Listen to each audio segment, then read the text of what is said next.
A thread by Carlos Osuida. The Democrats might be falling into a trap. Water might be wet. Flame might be hot. Cognitive rigidity is deadly. This thread is referencing a Tim Pool video in which the title is Trump's low rally turnout might be pulling Dems into another trap. Carlos responds, I again must congratulate Donald Trump on two things. His ability to cloud the minds of the majority of humanity and his Judas goats. From the video, I've talked to conservative personalities I know who may not actually support him this time. Of course they won't, because Biden is the better candidate, as all conservatives know. Guess what? No recession. Imagine that. The economy is totally shut down, and there's no recession. But as all conservatives know, Biden is the better candidate. The mind boggles. Trump had a tiny rally. It was bigger than almost all of Hillary's rallies. From NBCnews.com, Hillary Clinton gambles in choosing small events over huge rallies.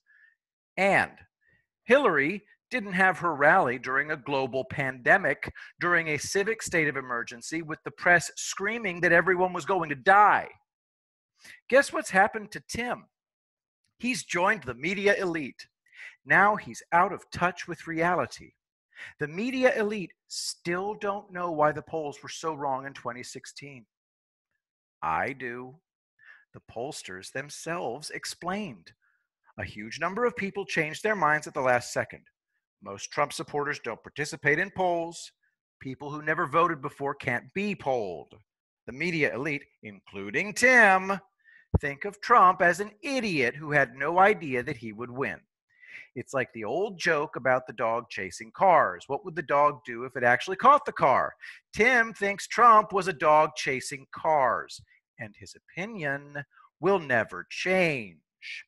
After the 2020 Trump landslide, Tim will say Trump got lucky again, the way he always does.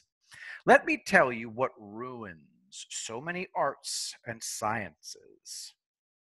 Artists and scientists. Ideas become set in stone, and then artists and scientists begin to reject reality rather than embrace ideas that conflict with their orthodoxy. It takes me years to find proof of ideas that I think may be true. I always find that proof. Here's what I have to do. Search in languages I don't speak. I have to use archaic versions of the languages. And then I find that information in scans of old books. There are no experts today, only advocates. Imagine all the lost history.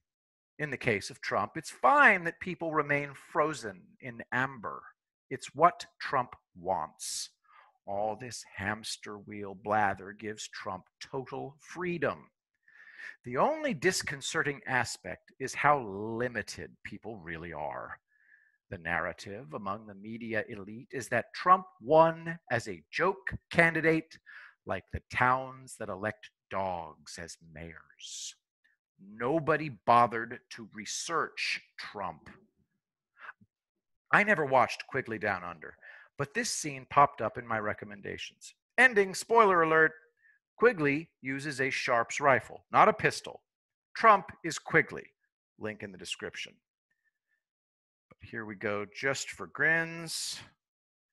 3 minutes, 36 seconds, too long for this video. Link in the description. This is all so easy for me to see, but I'm not cognitively rigid.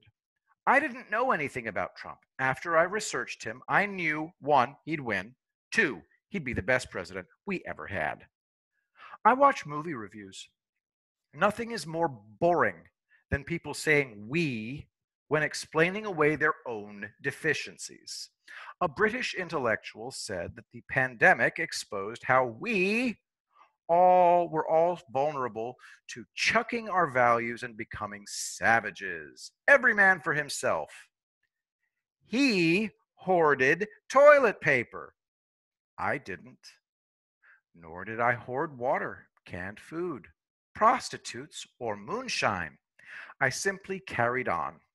Today, My accidental adoptive son called. He burst into tears as soon as he started talking to me. He came through all his surgeries fine, but he needs an endoscopy to see if he has esophagitis caused by gastroesophageal reflux disease. As we were talking, I fooled him. I asked him if he had a bunch of symptoms. The symptoms are for Barrett's esophagus. Barrett's can lead to esophageal cancer, which, when caught early, has a 5-year survival rate of less than 50%. So I didn't tell him what I was diagnosing. He has none of the symptoms. He's scared out of his mind about COVID-19, thanks to the media. I hold Jim Acosta personally responsible for causing needless psychological suffering. Jim's deteriorating physical appearance tells me that he's in hell, so that's good. But I had to talk to my son for 2 hours to calm him down. He's not fragile. He just had a bad moment. I made him laugh a lot. The media elite are 100% negative, so they miss out on most of what's good in life. I'd like to lock some of these people in a room with me and tell them stories of my life. I wouldn't hold back. They'd all have nightmares for months. Part of being clear-headed is that you avoid tripe. A movie reviewer said he'd never watched this film alone before he went to bed. Hereditary with Toni Collette. I was laughing. A guy gets engulfed in flames, and he just stands there. Toni Collette opens her mouth so wide that she looks like a computer graphics special effect. These movies are funny to me because nobody reacts the way that they do with real such situations.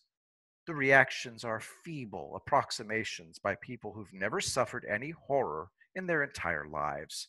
Don't get me wrong, it's good that most people haven't lived through that level of horror. But movies give everyone the wrong idea. People react in real life the way people react. People don't react in real life the way people react in movies. Not all people, of course. No hysteria here. The Nutters survived. Link in the description. But listen to the idiot daughter. Why'd she shoot him? And no nationwide riots. Most Americans are grounded in reality. They aren't disoriented by movies and being trapped in a circle of superficial elites, many of whom are actually Judas goats. Too many people want to be influencers. Trump and Vice President Pence and Brad Parscale and Jared Kushner are the real deals, and it hasn't gone to their heads. I knew that being president wouldn't go to Trump's head. He said in 1984 that his opulent lifestyle was cute but meaningless. The football thing is cute. Trump Tower and the piano and all of that, it's all cute, but what does it mean, he says, sounding what borders on a note of uncharacteristic despair. Not despair, for God's sake. Truth from the expanding empire of Donald Trump, NewYorkTimes.com. Some idiot wrote a book about Trump called Never Enough, Donald Trump and the Pursuit of Success. The title is about the author, not Trump. The author can't imagine someone who is the polar opposite of Barack Obama. Remember the last horrible week of Obama's presidency? Time slowed to a crawl. Obama and everyone else acted as though they were being forced out. Some of the psycho lackeys were crying. This is all so wrong. It's a complete perversion of what politics is supposed to be. Well, ain't nothing we can do for the cognitively rigid. Knowledge is power. When you refuse to learn, it weakens you, and you always end up unhappy. I'm happy. Trump makes me happy. He simply can't be defeated. Anyone who studied him would know it. But informed opinions are too much to expect. That's fine. Not my problem. But I'm not experiencing the same stresses that so many others are. I'm not even slightly worried. Let your plans be dark and impenetrable as night, and when you move, fall like a thunderbolt. Sun Tzu.